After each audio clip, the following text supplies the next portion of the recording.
청취자 여러분 안녕하십니까. 장원석입니다. 2019년 2월 8일 금요일 YTN 라디오 수도권 투데이를 시작하겠습니다. 국내외 곳곳에서 예스앱과 인터넷으로 듣고 계신 분들도 반갑습니다. 카풀앱 출시와 관련해서 논란이 많았던 택시 산업의 새로운 서비스가 등장합니다. 승차 거부가 불가능한 자동배차 콜택시와 영유아 카시트가 있는 여성 전용 예약 택시가 빠르면 이달 중에 선보입니다. 어떤 서비스인지 잠시 뒤 일부 투데이 포커스에서 여성 전용 예약 택시의 채용 예정인 기사 전수진 씨, 그리고 지우선 서울시 택시 몰료과장 연결해서 이야기를 나눠보겠습니다. 이어서 2부에서는 긴급 인터뷰 시간을 마련했습니다. 윤한덕 국립중앙의료원 중앙응급의료센터장이 갑자기 세상을 떠난 뒤에 관심을 받고 있는 응급의료 체계의 실태에 대해서 경기 남부권역외상센터장인 이곡종 아주대병원 교수를 연결하겠습니다. 이어서 수도권 행정탐방 시간에는 인천시 소식까지 전해드리겠습니다. YTN 라디오 수도권 투데이 1부 잠시 뒤에 출발합니다.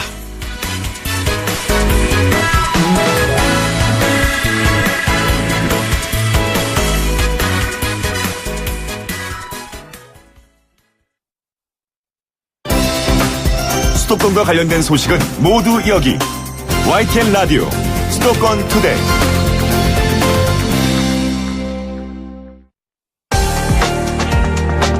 투데이 포커스.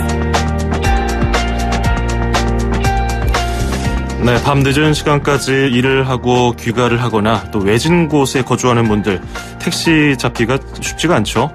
그런 걱정스러운 마음을 안고 계셨던 분들에게 다소 희소식이 될 것 같습니다. 더불어서 여성 운전자가 기사로 있는 여성 전용 택시, 그리고 자동배차 콜택시가 서울 시내를 빠르면 이달 중에 달리게 된다고 합니다. 어떤 서비스로 시민들에게 선보이게 될지 오늘 구체적인 내용을 살펴보겠습니다. 자, 먼저 여성 전용 예약 택시 기사로 근무하게 될 채용 예정자 한 분 연결해서 이야기 나눠보겠습니다. 전수진 기사님 안녕하세요.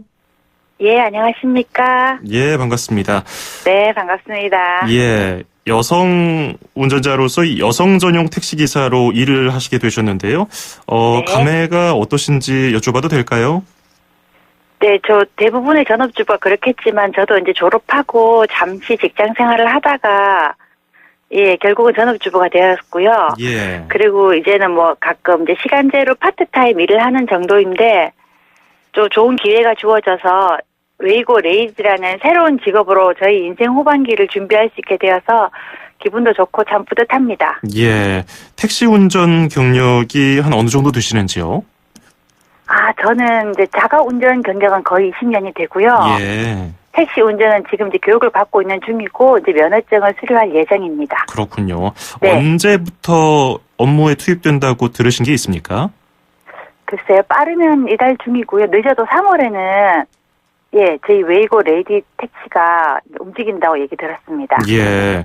이 여성 전용 택시라고 하면 뭔가 좀 채용 과정에서부터 특별한 게 있었을 것 같은데 뭐 좀 까다롭게 보는 게 있었습니까? 글쎄요, 이제 아무래도 여성 전용 택시를 떠나서 일단 택시는 안전이 최우선이니까요. 네. 저희 웨이고 레이디는 이제 기본적인 운전 테스트, 그다음에 인성 면접을 통과했고요. 네. 그다음에 통과한 이제 사람들을 대상으로 1박 2일 정도 기본 교육을 통해서 이제 고객 서비스나 뭐 말투, 응대 시 어떻게 할 것인가 이런 것들을 이제 연습하고 있습니다. 예. 뭐 어려움은 없으세요? 이렇게 준비하시면서? 아무래도 이제 택시라는 것이 다른 사람을 태우고 가는 거니까 안전이 최우선이지 않겠습니까? 예. 그러니까 그런 면에서 부담감이 없다면 거짓말이긴 하겠지만은 예. 이제 충분히 교육을 받고 조금 차분하게 이제 시도를 해보면은 그것은 이제 꼭 큰 문제는 아니라고 생각되고요. 무엇보다도 이제 여성 전용 택시가 특히 어린이나 주부님들이 많이 좋아하실 것 같아요. 예. 저도 그런 경험이 있지만 이제 아기를 데리고 뭐 아기 짐 가방까지 들고 택시 이용하니까 사실 쉬운 일이 아니거든요. 기사님 눈치가 조금 보이고 미안한 마음도 있고. 예. 근데 대부분의 여성 전용 택시 드라이버가 이제 주부다 보니까 그런 마음을 조금 이해해서 작은 배려가 가능하지 않을까 생각합니다. 실제로 지금 기사님은 자녀를 키워보신 경험이 있으신가요? 네네. 예. 그러다 보니까 아무래도 뭐 젊은 그 아이 엄마가 타게 되면은 그런 육아 상담 같은 것도 왠지 해주실 것 같기도 하고요. 상담까지는 아니지만 짧은 시간에 조금 이렇게 대화를 해서 예. 조금 그러니까 이동할 때만 조금 편안하게 했으면 그런 마음이 듭니다. 그렇군요. 네. 아무래도 그런 경험이 있으시니까 그런 여성들이 겪을 수 있는 불편함에 대해서도 또 미안함에 대해서도 잘 알고 계실 것 같아요. 네네. 준비하실 때 뭐가 제일 어려우세요? 저 같으면은 길 외우는 것도 쉽지 않을 것 같은데요. 어떤가요? 예, 그렇습니다. 그래서 저희도 교육을 받을 때 예. 이제 그 지리적 위치라든가 아니면 응급시 어떻게 대처할 것인가 아. 그런 교육을 받는데 저도 아무래도 지리 숙달 교육이 사실은 제일 어렵습니다. 예. 네. 뭐 하루아침에 되는 건 아니고 이제 하시면서 경험을 쌓으시면은 자연스럽게 체득이 되실 것 같고요. 맞습니다. 그리고 이번에 이 택시 시스템, 택시 서비스의 특이한 점이 산업금이 없고요. 완전 네. 월급제라고 하는데 이 부분에 대해서는 어떻게 생각하세요? 그러니까 제가 산학금에 대해서 자세히는 모르지만은 예. 제가 알기로는 아마 지금 현재 택시 기사님들께 제일 큰 부담이 되는 부분이라고 어렴풋이나마 알고 있거든요. 예, 예. 근데 저희 웨이고 레이디는 그런 게 없으니까 제 생각에는 그 택시의 기본 본질, 안전과 친절 그런 서비스에 저희가 좀 더 집중할 수 있다고 생각하고요. 예. 만약에 산학금이 있었다고 한다면 사실 저 같은 경력 단절 여성들이 이렇게 지원하기가 쉽진 않았을 것 같아요. 예. 네, 그것이 산학금이 없다는 것이 아무래도 지원의 가장 큰 메리트가 되긴 했습니다. 그렇군요. 네네. 아무래도 지금까지 이런 서비스가 전무했었기 때문에 네. 처음 시도되는 서비스라서 많은 분들이 또 기대를 하실 거고요. 그만큼 또 나름대로 뭐 좀 고민도 되실 거고 또 설레기도 하실 것 같아요. 끝으로 혹시 이 서비스를 앞으로 네. 이용하게 되실 청취자분들에게 한마디 하신다면요?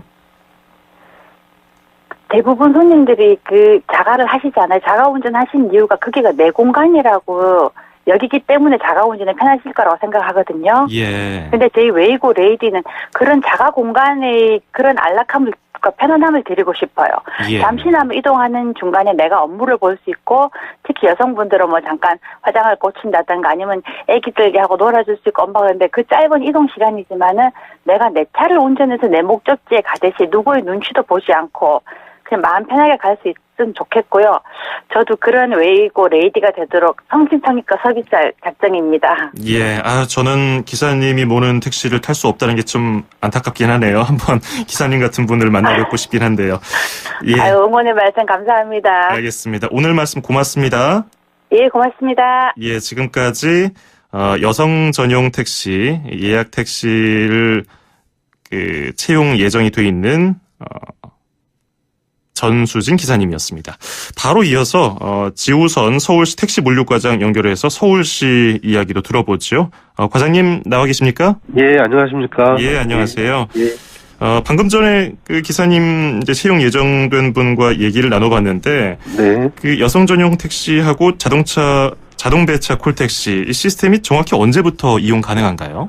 예, 현재 운전자 교육하고 시스템 점검, 특히 여성 전용 택시와 관련한 별도의 홈페이지와 콜센터를 준비 중에 있어서요. 예. 빠르면 2월, 늦어도 3월 초에는 서비스 제공이 가능할 것입니다. 예. 이 자동 배차 콜택시라는 큰 틀 안에 여성 전용 택시가 포함되어 있는 건가요? 그렇죠. 기본적으로는 이거 약간 좀 개념은 다른데요. 예. 자동 배차는 말 그대로 승차 거부 없는 택시를 얘기하는 것이고, 예. 콜을 이용해서, 맵을 이용해서 하는 것이고, 여성 전용은 100% 예약제로 그렇게 운영되는 거기 때문에요. 속에 포함됐다고 얘기하기는 좀 그렇고요. 그렇군요. 네네. 그러면 여성 전용 택시 이야기부터 먼저 해보죠. 관심들이 예. 많으시니까. 예.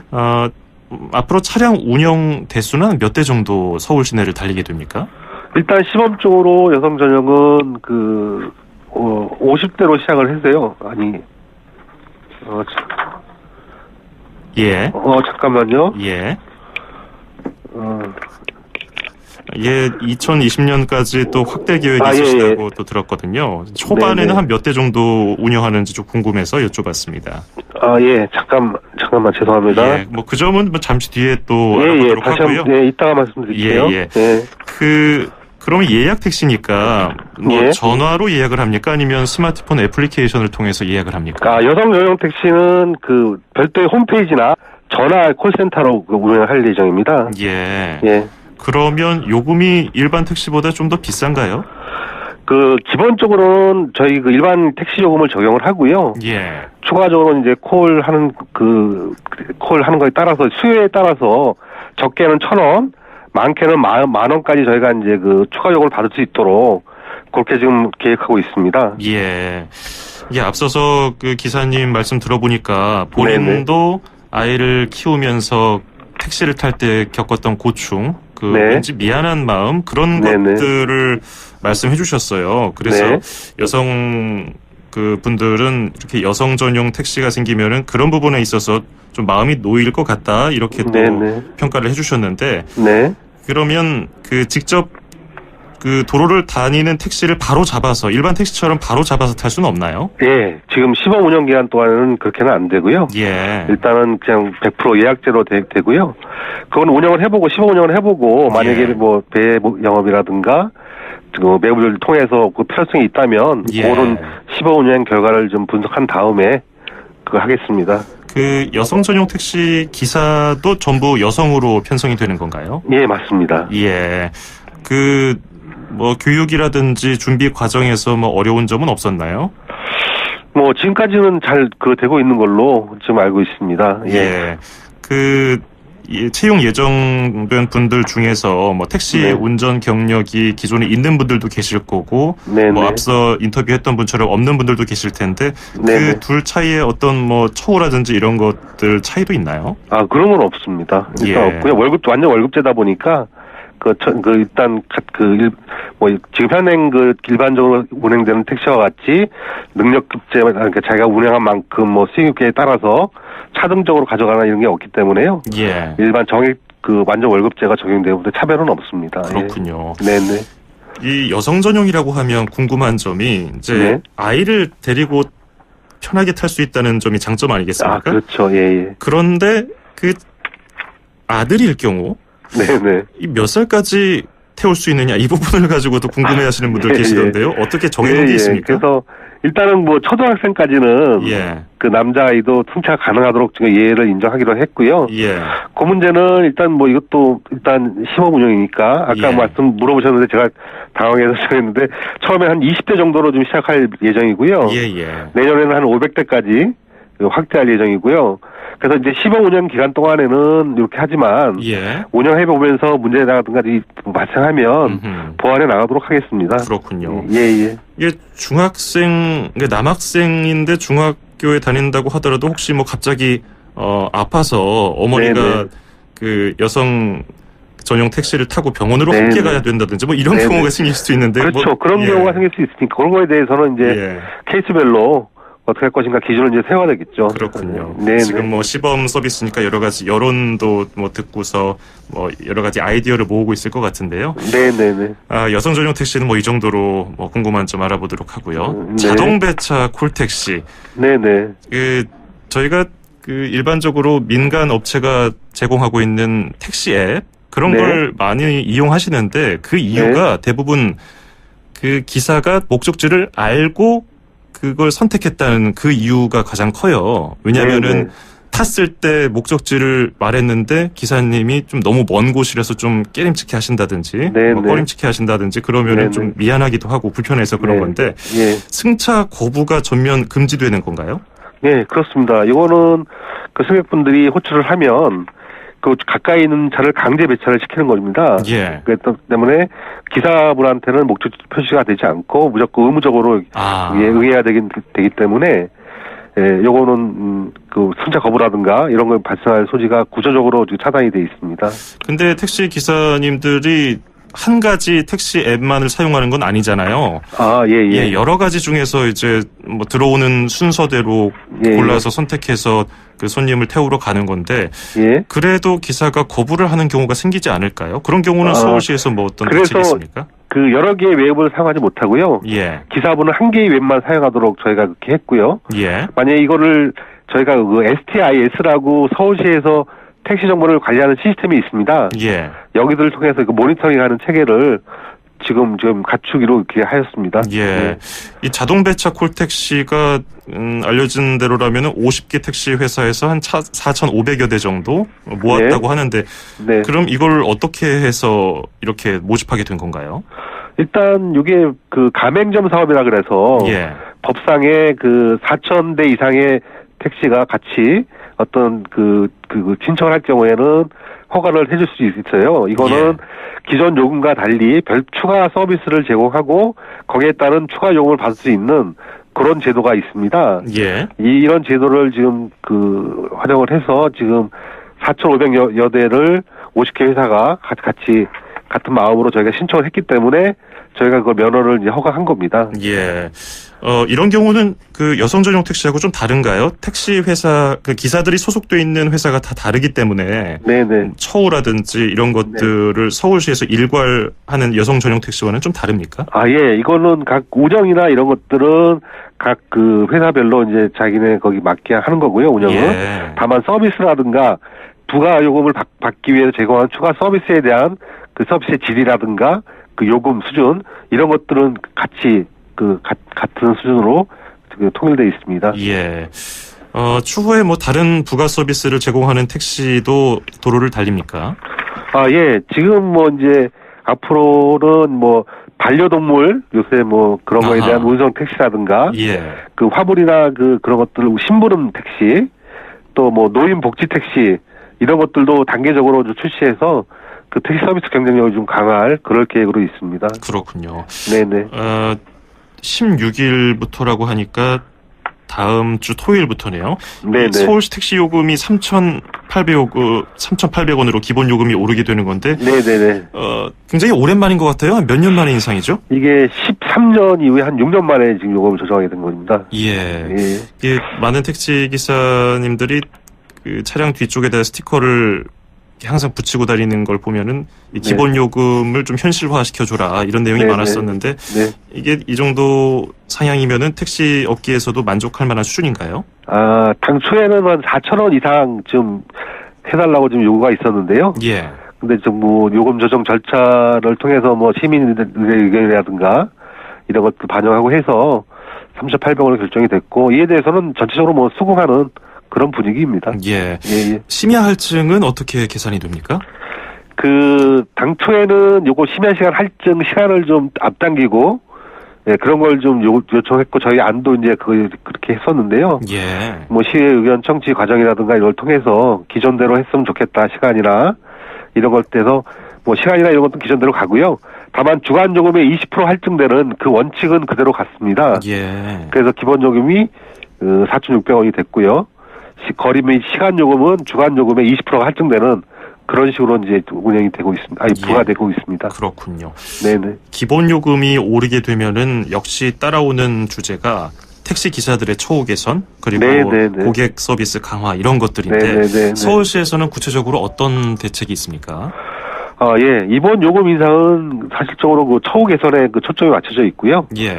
그래서 저희는 이 요금 인상 효과가 기사분들한테 실질적으로 돌아갈 수 있도록 254개 개인 법인 택시 회사하고 개별적으로 업무 협약을 다 체결을 했습니다. 예. 그 업무 협약 주요 내용은 요금 인상 후 6개월간은 지금 납입 기준금이라고 해서 일정액을 좀 내도록 되어 있는데요. 예. 회사에.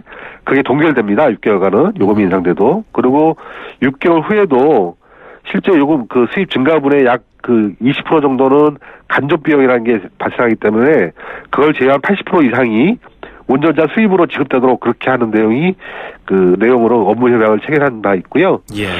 그리고 이제 서비스 개선과 관련해서는 사실적으로 이제 택시 기사분들의 봉급 수준이나 이런 좀 좋아지면 저희 양질의 운전자들이 유입이 되면서 이제 분칠전이라든가 난포 운전들이 줄어들 거로 저희는 기대를 하고 있고요. 예. 특히 시민들이 가장 크게 느끼는 불편사항인 승차 거부를 좀 근절하기 위해서 작년 11월 승차 거부 처분 권한을 서울시가 환수를 해서 지금 처분하고 있습니다. 시가. 그렇죠. 예. 이러한 처분 강화 이런 조치로 결과가 18년 12월 같은 경우에 승차 거부 민원이 전년도 대비해서 45%나 감소하는 성과를 있었습니다. 예. 서울시는 여기에 만족하지 않고 승차 거부가 근절될 수 있도록 계속 노력할 예정이고요. 이 밖에도 심야 시간 택시 공급 확대를 위해서 매주 금요일 그 심야 시간대는 개인 택시 부재를 그 해제했고요. 예. 현재 운행하지 않는 그 운유 법인 택시가 좀 다수 있습니다. 이러한 운유 법인 택시를 활용해서 심야 전용 택시 도입도 지금 추진 중에 있습니다. 그렇군요. 예, 네, 오늘 네. 설명 여기까지 듣겠습니다. 고맙습니다. 네, 감사합니다. 네, 지금까지 지우선 서울시 택시 물류과장이었습니다.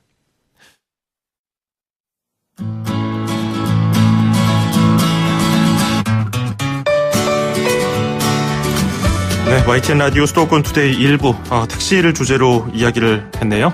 영화 택시 운전사 OST 악동 뮤지션이 부르는 단발머리 듣고 잠시 뒤 2부에서 뵙겠습니다. 2,500만 수도권 청취자를 위한 모든 소식이 한자리에 YTN 뉴스 FM 수도권 투데이. FM 94.5MHz YTN 라디오 수도권 투데이 듣고 계시고요. 저는 아나운서 장원석입니다. 2부에서는 앞서 예고해드린 대로 경기 남부 권역외상센터장인 이국종 아주대병원 교수를 긴급 인터뷰합니다. 그리고 수도권 행정탐방 인천시 소식도 준비되어 있습니다. 바로 이어가죠. 음악과 수도권 뉴스가 한방에 수도권 전문 방송 수도권 투데이.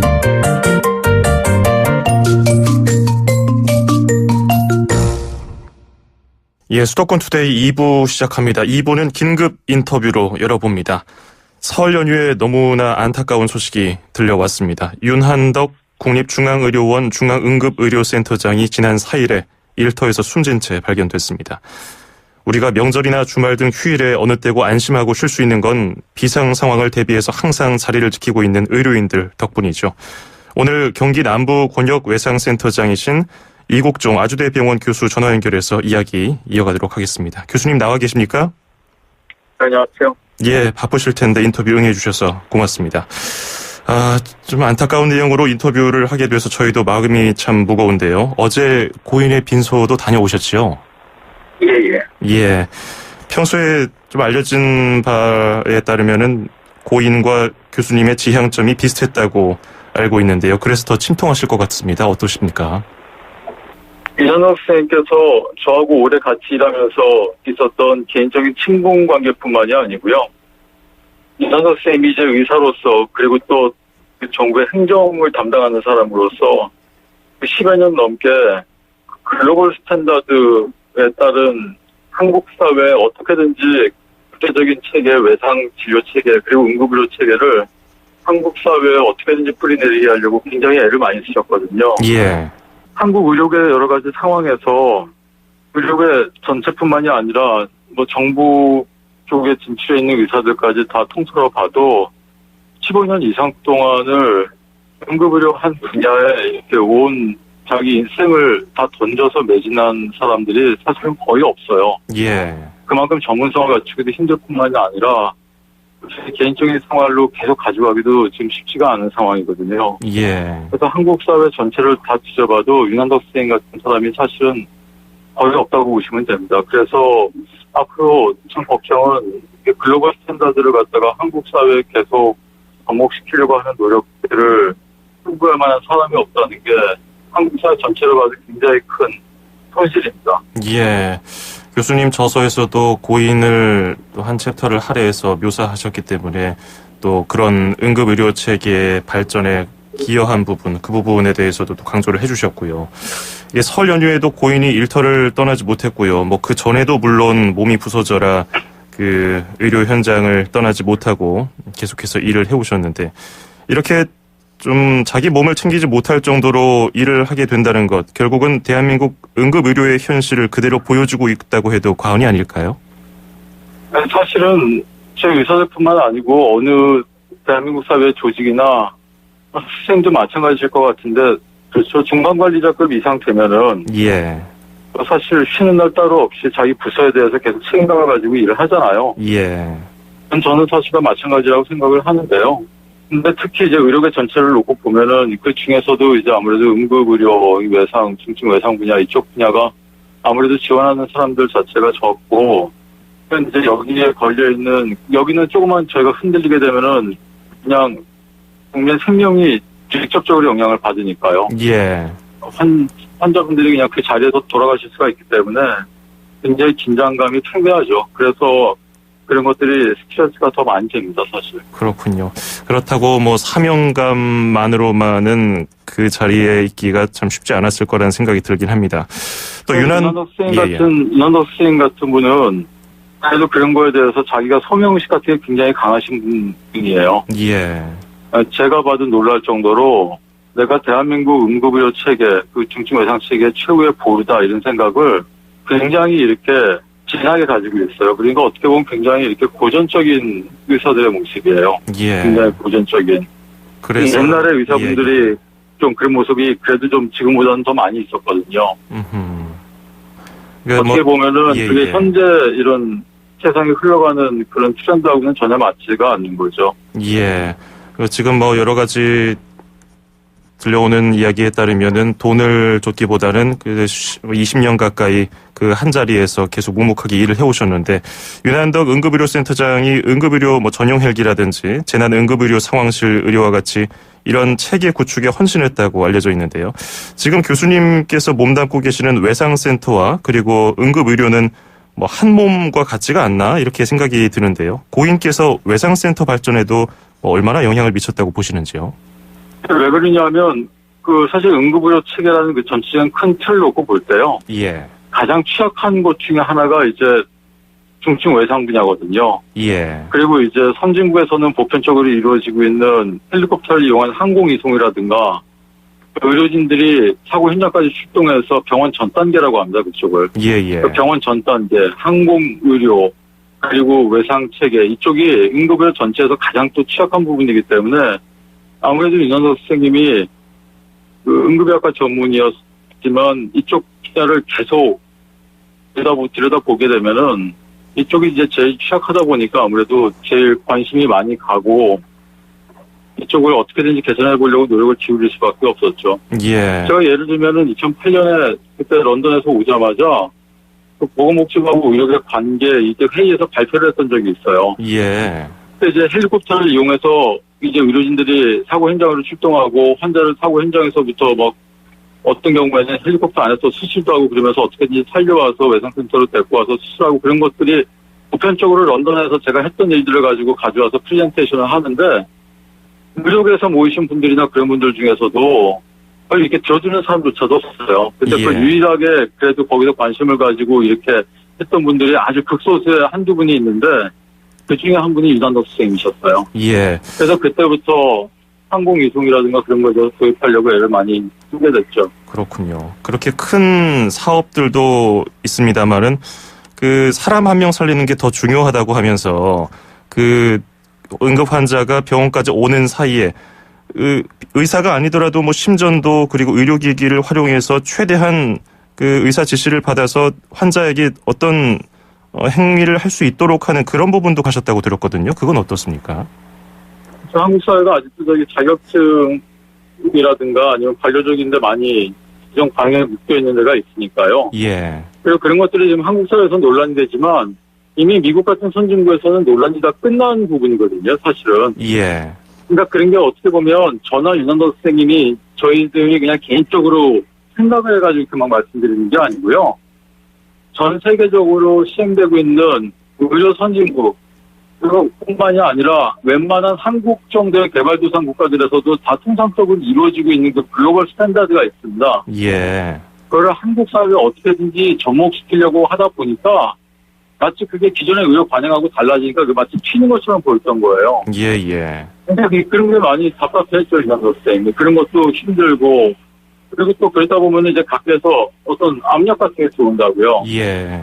그런 거에서 중간에서 시달리지 않습니까? 이제 그런 것들이 굉장한 스트레스로 오죠. 그렇군요.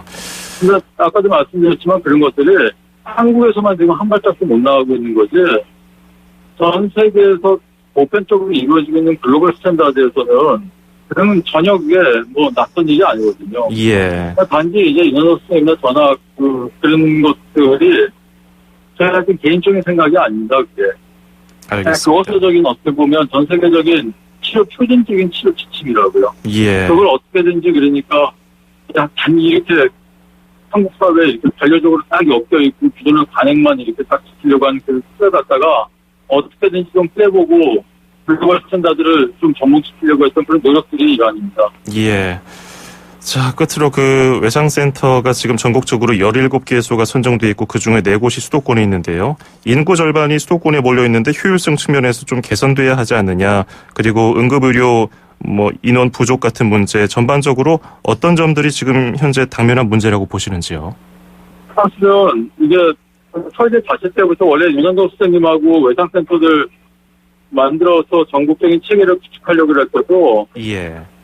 벌써 한 10여 년이 훨씬 더 지난 저희가 과제였는데 처음에 윤한도 수장님하고 처음에 이렇게 디자인할 때 글로벌 스탠다드에 따라서 저희가 만들 때는 이런 식으로 디자인이 되지를 않았었습니다. 예.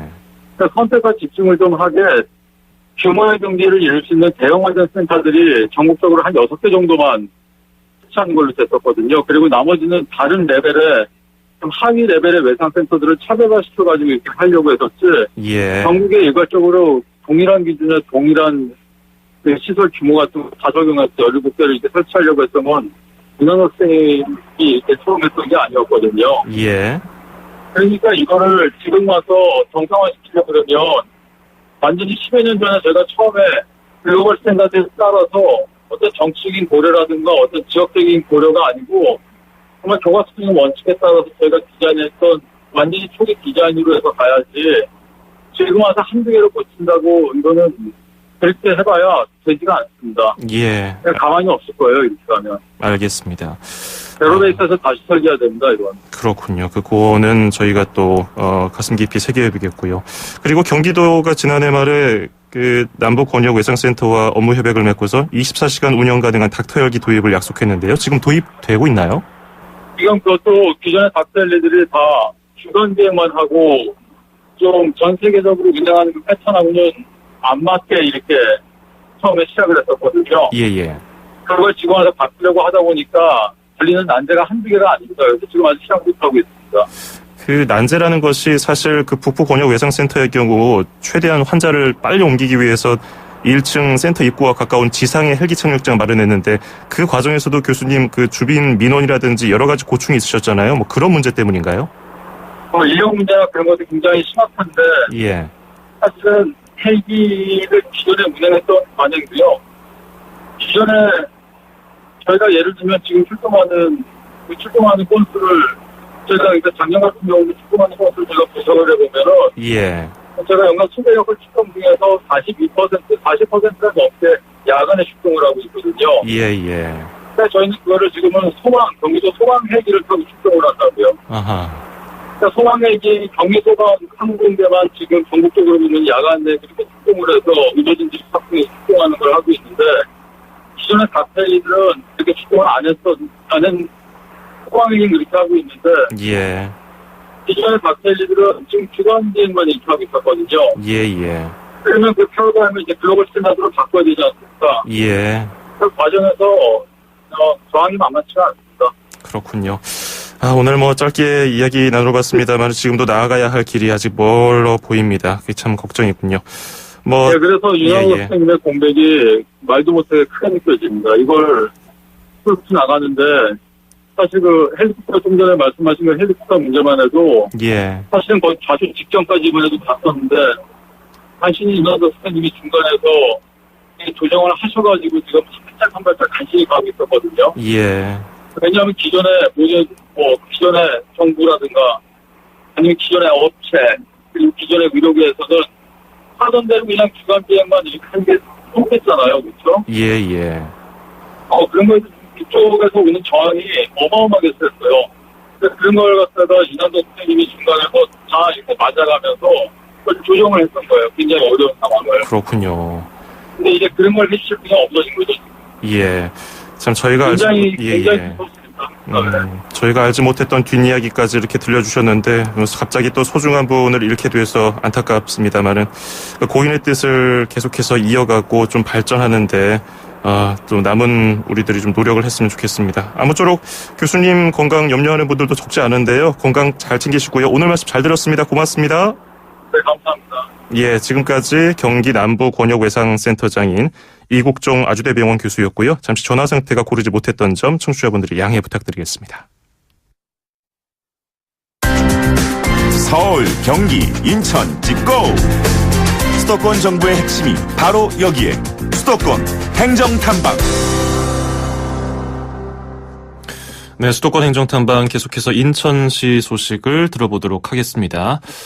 오늘 정윤희 방송보도팀장 연결하겠습니다. 팀장님 안녕하세요. 네, 안녕하세요. 예, 인천시가 교통신호망을 초고속 무선통신망 LTE로 교체한다는 소식인데요. 어떤 내용입니까?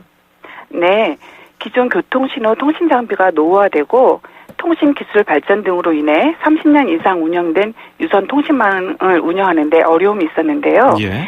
이번에 차세대 신호 운영 체계를 갖추기 위해서 초고속 무선 통신망으로 전면 교체가 됩니다.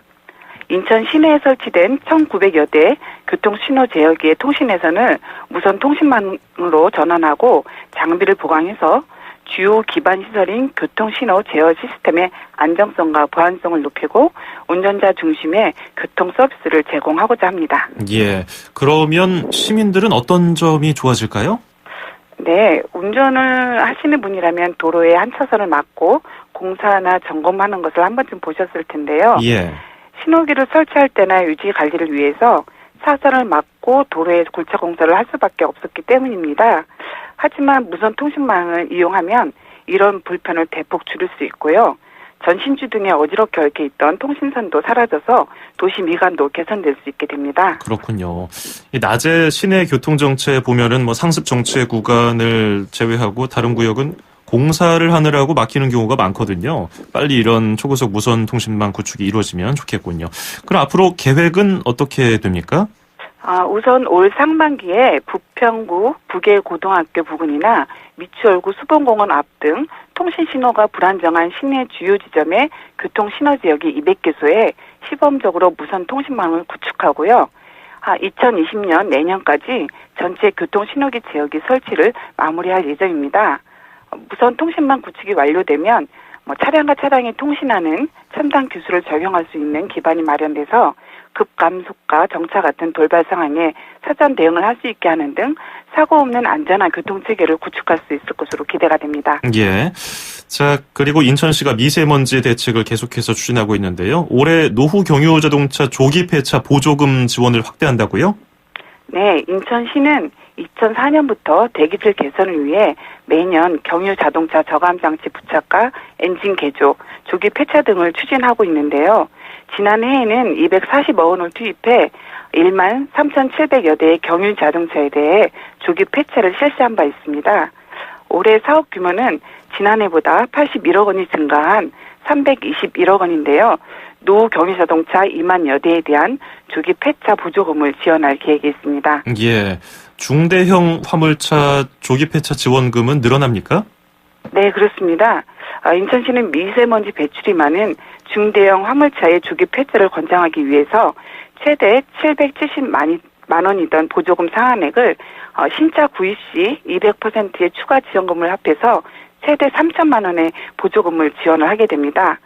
또 도로용 3종 건설 기계인 덤프트럭, 콘크리트 믹서트럭, 콘크리트 펌프트럭을 조기 폐차할 때도 보조금을 지원받을 수 있게 하였습니다. 예. 그 보조금 지급받을 수 있는 대상은 누굽니까?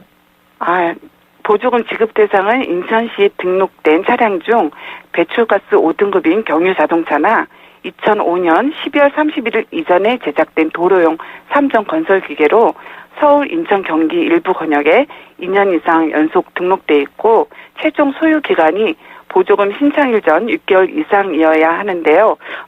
기존에 보조금을 받고 배출가스 저감장치 부착이나 엔진 교체 등을 한 적이 없는 경유 자동차여야 합니다. 예. 자세한 지원 금액은 보훈개발원에서 발표한 분기별 차량 기준가액에 따르며 저소득 측의 경우에는 지원율을 10% 추가하여 상한액 범위 내에서 지원을 더 받으실 수 있습니다. 예. 이 LPG 화물 차량 구매할 때 지원금을 추가로 지급하는 것도 있습니까? 네, 그렇습니다. 인천시는 도심지를 운행하는 노후 경유차를 친환경 LPG차로 교체를 유도하기 위해서 노후 경유차를 폐차하고 LPG 1톤 화물차를 신규로 구매하는 사람에게 조기 폐차 보조금 외에 추가로 400만 원을 지급하는 사업을 시행을 합니다. 사업 예산은 80대에 대한 지원금인 3억 2천만 원이 편성이 되어 있습니다. 신청을 받은 후 선정 기준에 따라 지원 대상자를 선정해서 한 대당 400만 원을 정액 지원을 하게 됩니다. 예, 자세한 내용은 인천시 홈페이지를 참고하시면 되겠습니다. 오늘 말씀 잘 들었습니다. 고맙습니다. 네, 감사합니다. 네, 지금까지 정윤희 인천시 방송보도팀장이었습니다.